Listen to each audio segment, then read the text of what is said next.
제가 관심을 가지고 있고 추천하는 경매 사건입니다. 근린주택이라고 하기도 하고 상가주택이라고도 하죠. 감정가는 8억인데 현재 최저가는 6억 4천. 근린주택, 상가주택을 매수하실 때 가장 중요하게 생각해야 되는 부분이 수익률입니다. 이런 형태의 부동산을 수익형 부동산이라고 합니다. 그 수익은 크게 운용 수익이 있고 처분 수익이 있다고 합니다. 그 중에서 운용 수익을 목적으로 할 때 수익형 부동산이라고 합니다. 아파트하고는 달리 이런 부동산을 조사를 하실 때는 건축물 대장을 살피는 것은 필수입니다. 위반 건축물인지 아닌지를 판단하는 게 중요하다는 겁니다. 그리고 현황상 조사를 해가지고 위반 건축물인지 아닌지도 판단하는 것도 중요합니다. 건축물 대장을 토대로 해가지고 현황 조사를 해봤을 때 일치하느냐 하지 않느냐 이 부분을 살펴라는 겁니다. 지금 현재 보면은 2층에 다가구 2주택, 3층에 다가구 2주택 되어 있는데 현황 조사를 해보니까 2층에 다가구 주택이 6개가 있더라. 3층에 6개가 있더라. 지금 현재 이 사건이 위반 건축물인데 건축물 대장에 표기가 안 되어 있을 수도 있어요. 부동산은 현장 답사가 그만큼 중요하다는 겁니다. 오늘은 이제 이런 물건에 대해서 이제 수익률 계산이라든지 어떤 포지션을 가지고 입찰을 해야 되는지 얼마에 사면은 잘 매수한 것일까 이런 부분 한번 생각해 봅시다. 자, 수익률에 대한 이야기 잠시 한번 해볼까요? 시중에 5%라는 이야기를 많이 이야기를 해요. 수익률 5%. 뭐 상가 분양 같은 거 할 때 보면은 수익률 5% 뭐 이상 나온다. 뭐 이런 식으로 많이들 이야기하면서 분양을 하는데 이 수익률하고는 그 시장의 금리하고 엄청난 밀접한 관계가 있습니다. 금리와 연계해 가지고 상가 수익률의 포지션도 달라진다는 겁니다. 그래서 현재 금리를 기초했을 때 5% 정도의 수익률을 많이들 제시하시더라고요. 그런데 그건 상가 수익률이고 근린주택, 상가주택은 일반적인 한 개의 점포, 근린상가, 지금 이런 형태의 상가 있잖아요. 조금 다르지 않겠습니까? 제가 볼 때는 운용상에 있어서 이 상가주택, 근린주택 이런 형태는 스트레스를 좀 더 받을 것 같아. 리스크가 더 있을 것 같다라는 이야기입니다. 리스크가 조금 더 많을 것 같다라고 본다면은 수익률은 더 올려야 되겠죠. 그래서 아까 제시했던 5%보다 조금 올리자라는 겁니다. 또 있습니다. 우리는 지금 경매를 통해서 매수하잖아. 일반 매매보다는 더 스트레스 받죠? 리스크가 분명히 있죠? 그렇다면은 또 수익률을 올려야 될 것 같습니다. 그래서 제가 제시하는 수익률은 못해도 8% 정도는 나와야 되지 않겠느냐 제 생각입니다. 현재 금리를 보고 말씀하시는 그렇죠. 현재 금리 기준으로 했을 때 제 생각에는 이런 형태의 부동산을 매수한다면은 경매를 통해서 매수한다면은 8% 정도의 수익률은 나와야 되지 않겠느냐 그 말씀을 드리는 겁니다. 물론 이 부동산의 입지에 따라서도 달라질 수 있습니다.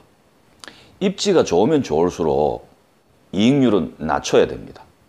그것도 리스크와 관련이 있습니다. 입지가 좋다라는 것은 공실률도 적을 것이고 공실률이 적다라는 것은 많은 사람들이 찾는다라는 뜻이고 지속적으로 월세도 올려받을 수 있다라는 뜻이 되겠죠.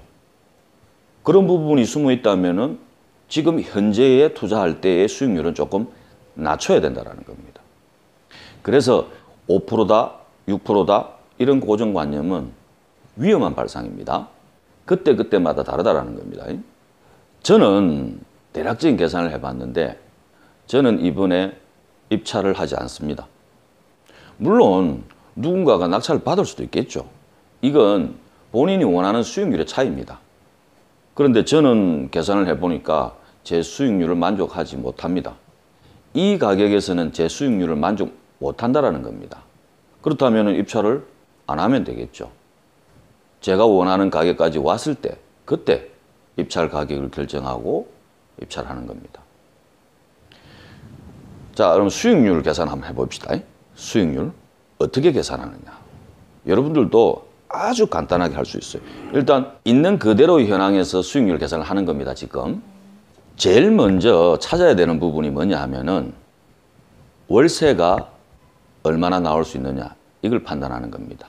자, 공실이 없을 때 전체의 월세 부분 이걸 말씀드리는 건데 이 부동산은 1층이 상가입니다. 2층에 2가구, 3층에 2가구가 있습니다. 월세가 1층은 100만 원이 나올 수 있습니다. 2층, 3층 한 가구당 50만 원씩 해가지고 4가구니까 200만 원이 나올 수 있습니다. 그렇다면 월세의 총량은 300만 원입니다. 12달을 적용해 보면 3,600만 원이죠.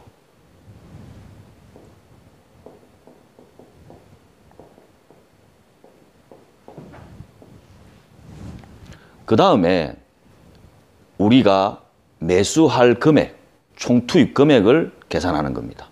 제가 대략적으로 5억 5천 정도에 매수하고 싶다라는 겁니다. 가정을 해보는 겁니다.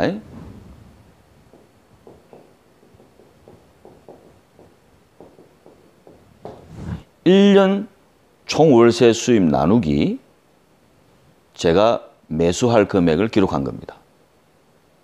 계산 결과가